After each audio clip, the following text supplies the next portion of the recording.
थोड़ा सा हम ये कहते हैं, जैसे एक तो ये है कि एक वक्रतुंड है ना, वो वक्रतुंड महाकाय जी है ना, कितनी बड़ी गणेश जी।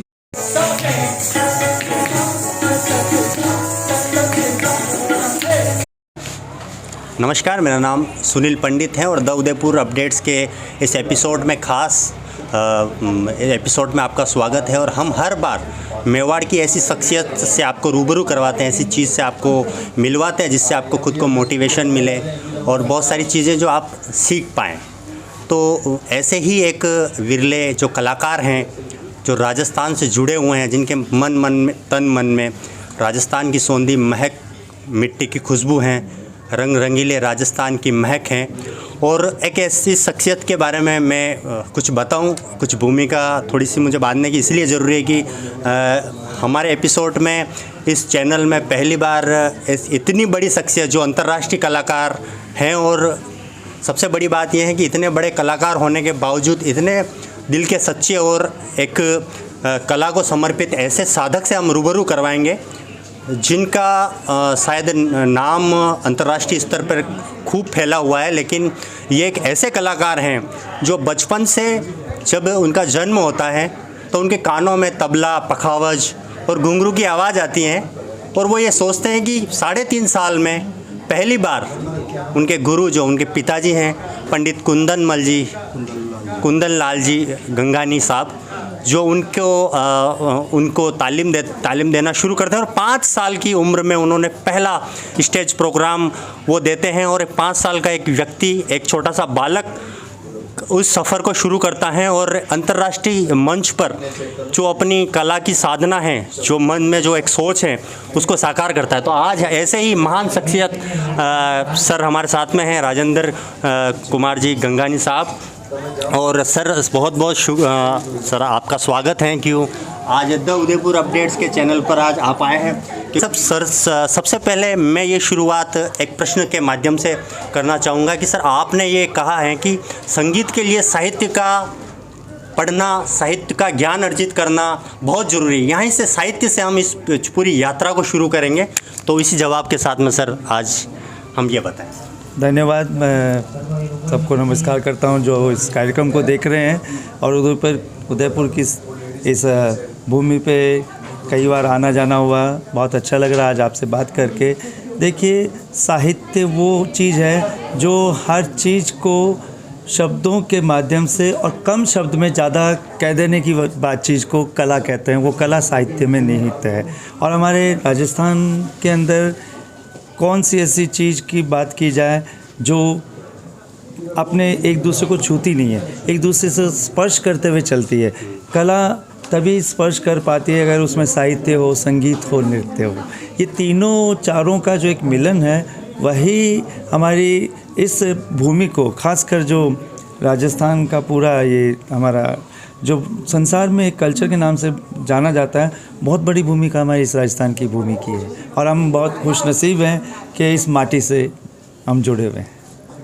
सर, आप इतने बड़ा कलाकार हैं और आपकी जो सादगी है वो हर इंसान को प्रभावित करती है और मेरे को भी प्रभावित करती है।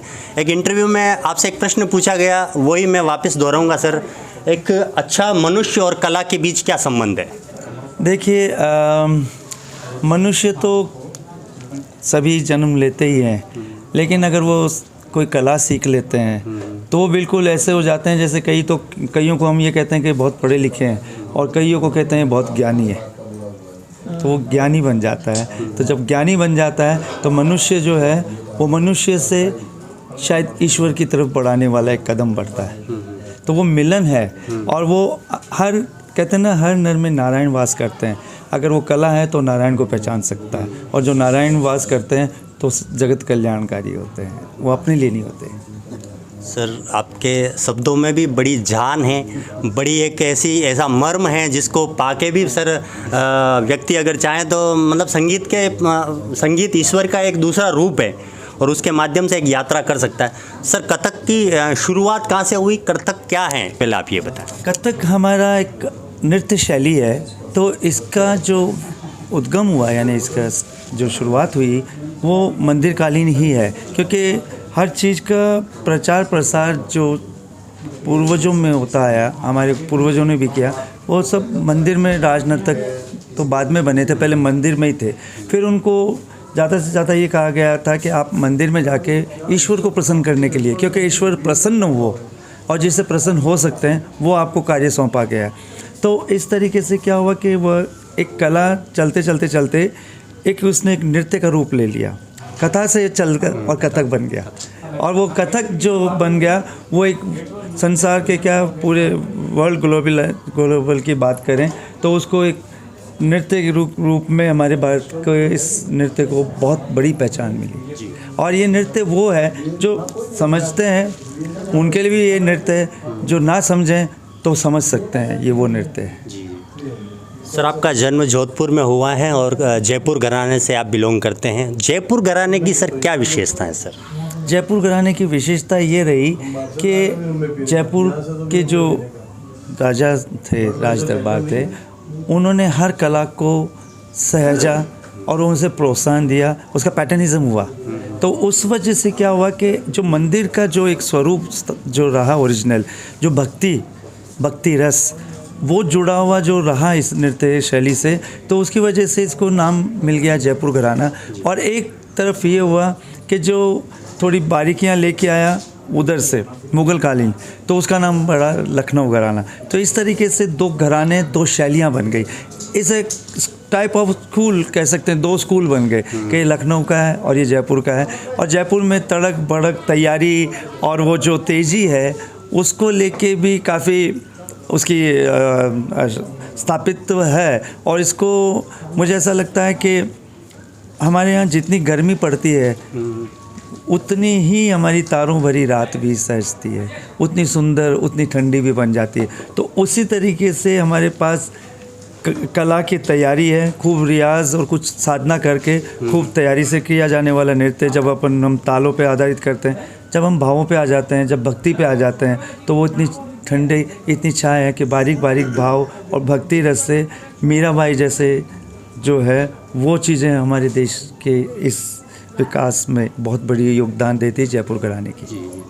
सर हम इस यात्रा को थोड़ी आगे बढ़ाएंगे, उससे पहले सर आपका जो गणपति वंदना पर जो आपका जो भाव है सर, एक बार हम लाइव सर उसका, क्योंकि मुझे बड़ा तमन्ना है सर कि वो जो आप गणपति का स्तुति करते हैं और स्तुति के साथ में जो भाव पक्ष जो प्रस्तुत करते हैं सर, वो थोड़ा सा हम ये कहते हैं। जैसे एक तो ये कि एक वक्रतुंड है ना, वो वक्रतुंड महाकाय जी है ना, कितनी बड़ी गणेश जी की काय।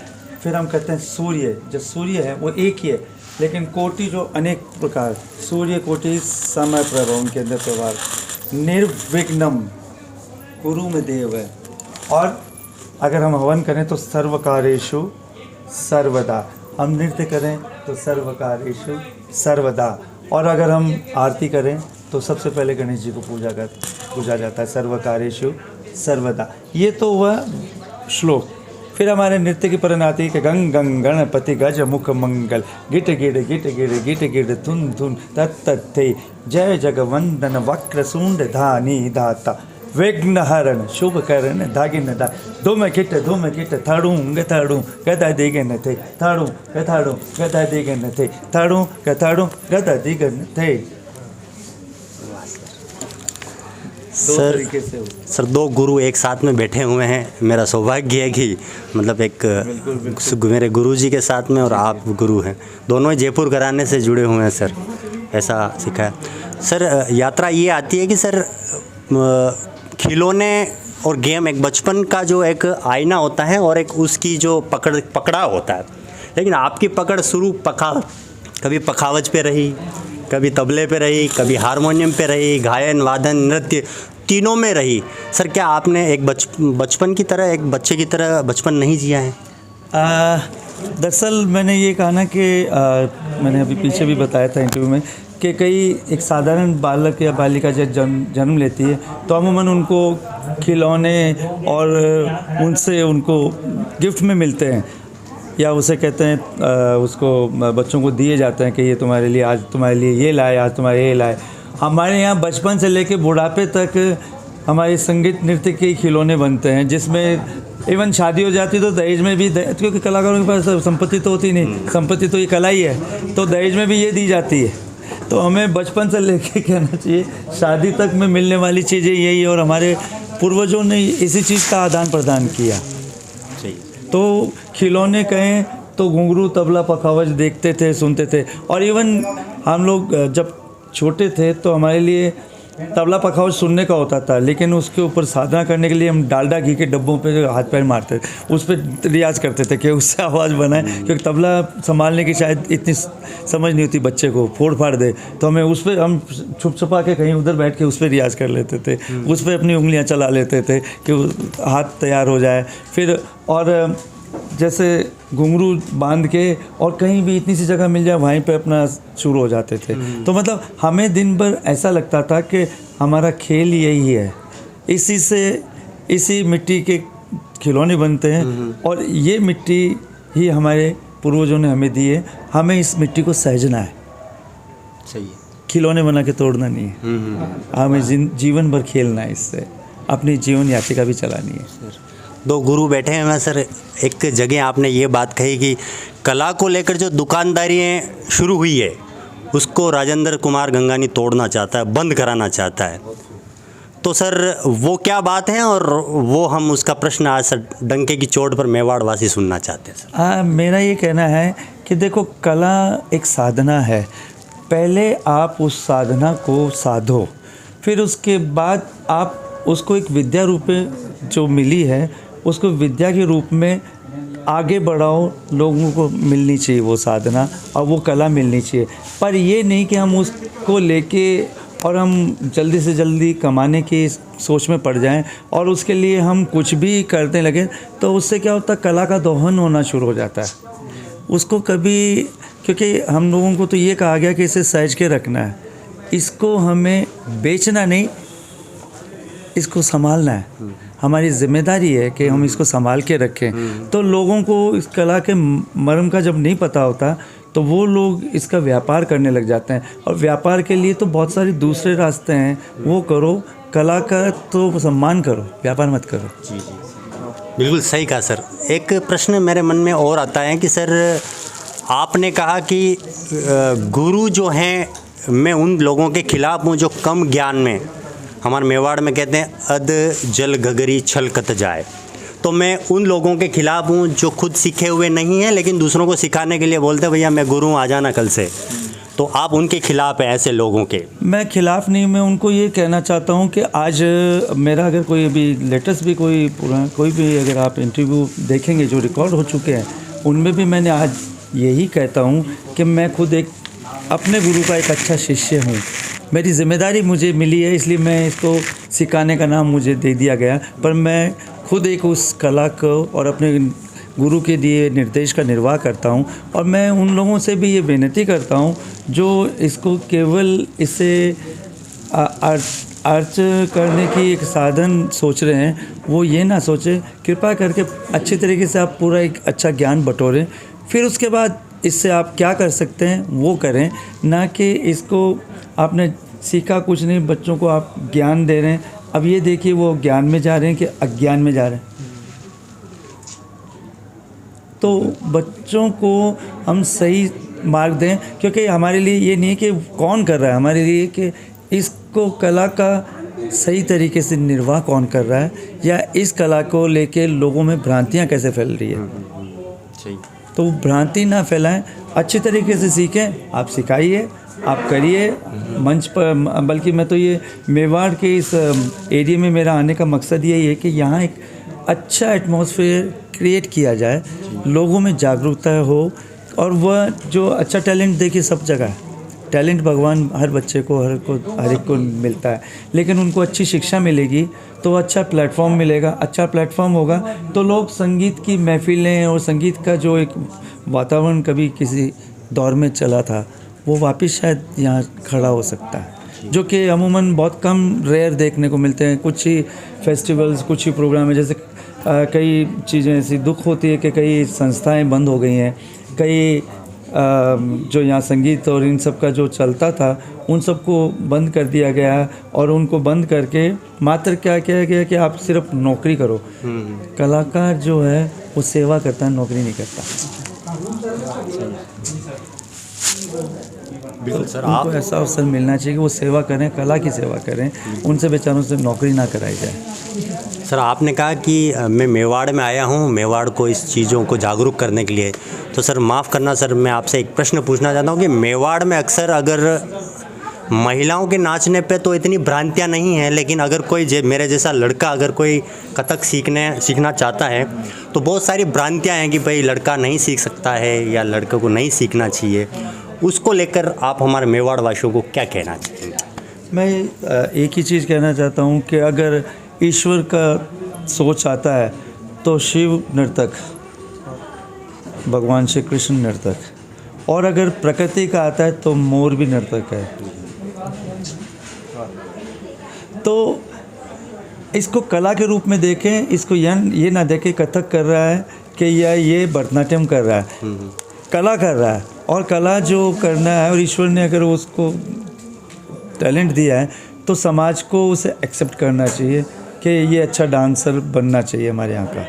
और मतलब नेचुरली जैसे फीमेल भी आ गई हैं तो अक्सर क्या होता है लोगों के दिमाग में ऐसा रहता है कि डांस यानी कोई महिला ही कर सकती है या कोई लड़की ही कर सकती है, पुरुष क्यों नहीं कर सकते? क्योंकि परंपरा तो शुरू से पुरुषों की रही है। आज भी रासलीला अगर आप देखेंगे तो उसमें भी लड़के ही वो वेश धर के करते हैं, कुचिपुड़ी में भी ऐसा ही होता है, कथकली में भी ऐसा ही होता है, कथक में तो लड़का लड़का बन के खड़ा होता है। फिर लोगों में भ्रांति क्यों है?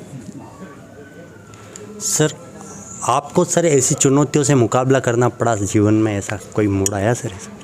क्योंकि आप भी एक पुरुष ही हैं तो सर मेरा प्रश्न थोड़ा सा नहीं, ऐसा है कि मुझे मुकाबला भी करना पड़ा और मुझे ये भी करना पड़ा कि मैं एक मेल डांसर को स्थापित करूँगा और मेल डांसर की इज्जत भी स्थापित करूँगा। खाली वो डांसर नहीं, उसकी रेस्पेक्ट भी हो कि वो डांस करते हुए जब देखें तो ऐसे लगे कि हाँ ये मेल है। आप जब हीरो हीरोइनों को देखते हैं तब उसमें कोई ऐसी गलतियाँ नहीं ढूंढते, तो डांसरों को क्यों ढूंढ रहे हैं? एक्सेप्ट करिए आप। वो विलेन भी बनता है, वो हीरो भी बनता है, वो फौजी भी बनता है, वो गांव वाला भी बनता है। तो यहाँ पे भी तो एक डांस करते वक्त वो कई रसों को दिखा रहा है आपके सामने। उस रस को आप देखिए, उसकी पर्सनालिटी और जेंडर में मत जाइए जी, आप कला में जाइए। बिल्कुल सर।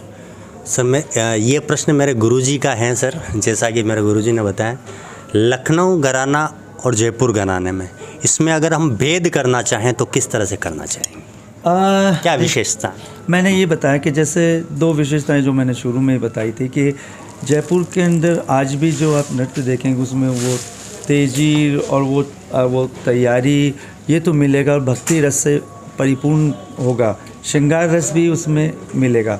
लखनऊ में क्या है कि थोड़ा इन्फ्लुएंस रहा मुग़ल कालीन, क्योंकि वो एक क्या होता प्रभाव पड़ता ना जिस एरिया में, तो इसलिए नवाब वाजिद अली शाह उन्होंने उससे पैटर्निज्म दिया। तो वो चाहते थे कि वो बस ये हमारा उस वक्त, आज तो कर सब मंच पे आ गया, आज मंच पे सब, उस वक्त जयपुर घराने का नृत्य जो था मंदिर का रहा और लखनऊ का जो नृत्य था वो महफिल रहा। मंदिर में महफिल में थोड़ा तब्दीली रही थी। दोनों है अपनी बहुत सुंदर है, दोनों फूल हैं, दोनों की खुशबू है, दोनों के रंग हैं। एक बात मैं आपसे करना चाहता हूँ। जी जी। बहुत लंबे समय से एक ये बात चली आ रही है, मैं आपका क्या मानना है मैं ये जानना चाहता हूँ। घराने को लेकर ये विवाद चलता है, बहुत सी जगहों पर मैंने देखा है कि घराना बंद करो, घराना नहीं चाहिए, है ना।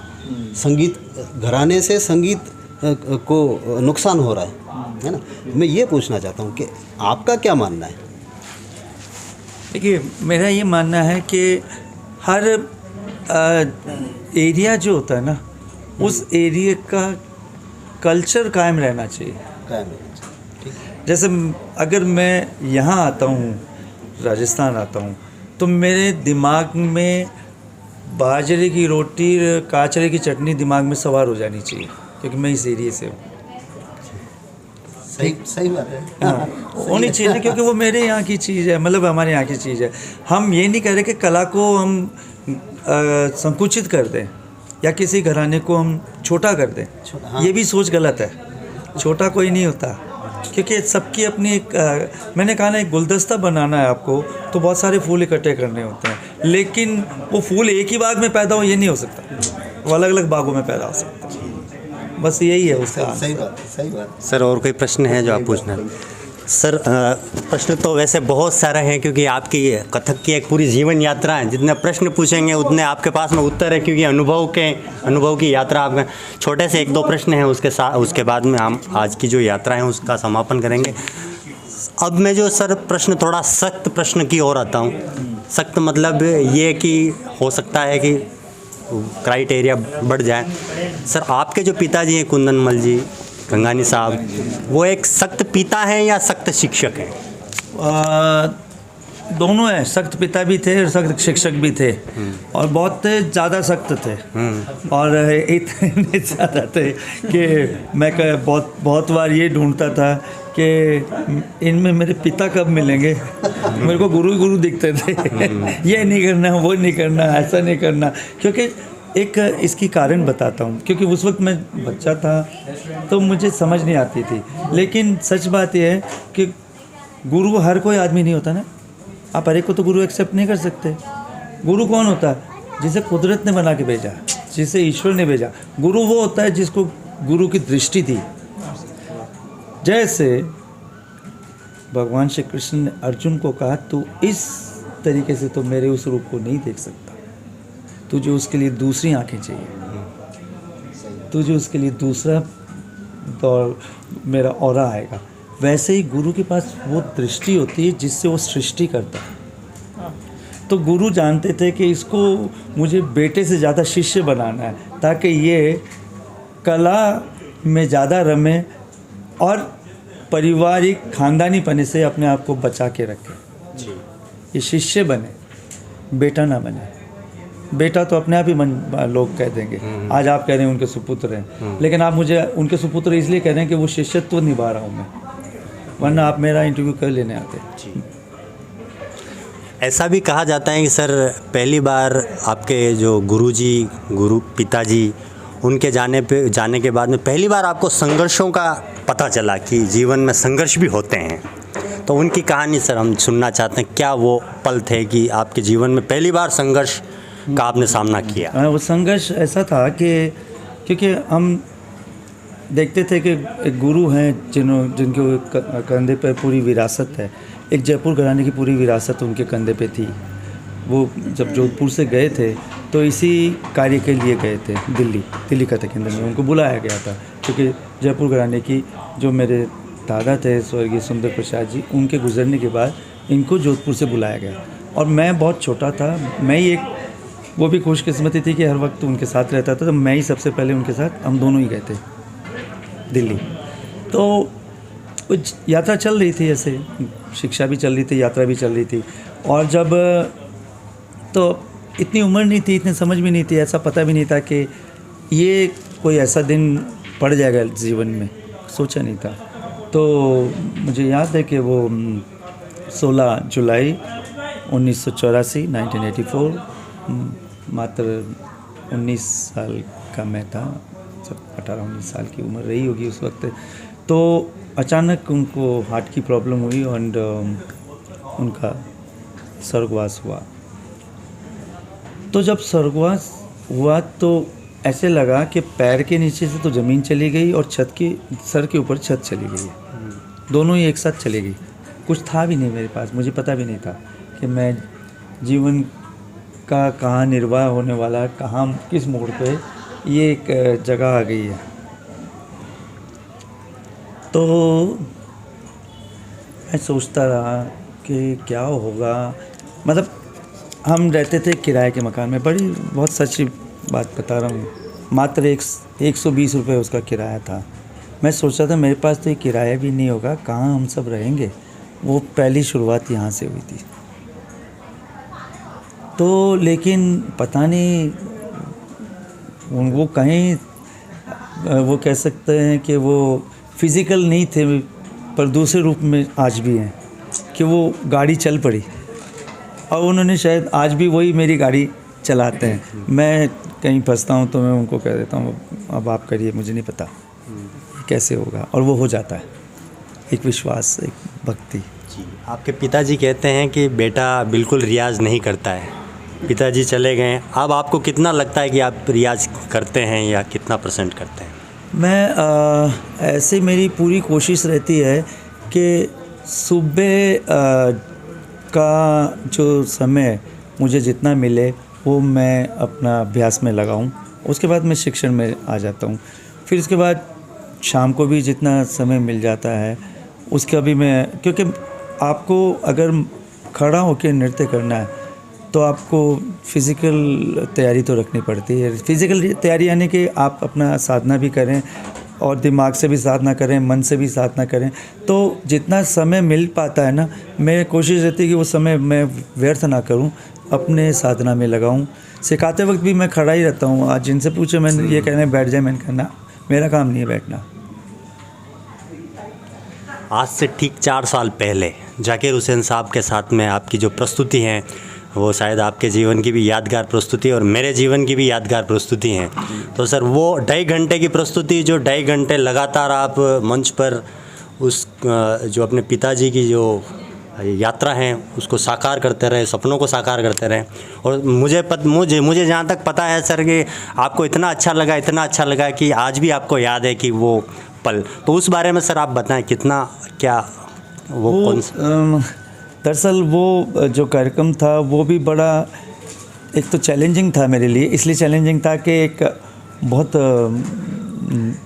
बड़ी हस्ती है वो, बहुत ज़बरदस्त, मतलब उनकी तारीफ़ करना तो एक सूरज को कुछ शब्द कहने जैसा है। जाकिर भाई है। एक तो वो इतने बड़े तबला नवाज़ हैं, और मुझे मालूम है श्री फोर्ट जिसमें हुआ था, दिल्ली का सबसे बड़ा वो हॉल है जिसकी कैपेसिटी 1800 है, जिसमें 2200 लोग थे। और वो जो स्टेज था वो इतना बड़ा स्टेज है श्री फोर्ट का कि उसमें अगर करीब 8-10 डांसर खड़े हो जाएं तब जाके वो लगता है कि यहाँ कोई डांस करने वाला आया है। और मैं अकेला था 2.5 घंटे उस।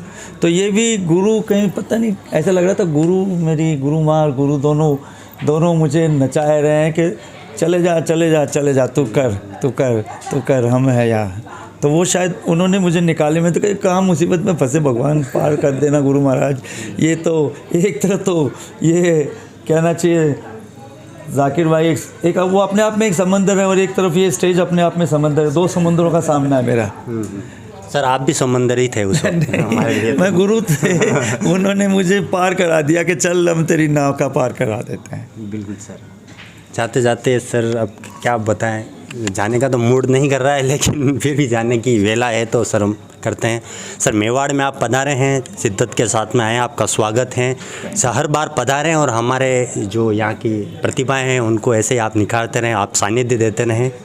और सर बहुत बहुत धन्यवाद, शुक्रिया, आभार, धन्यवाद।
Thank you.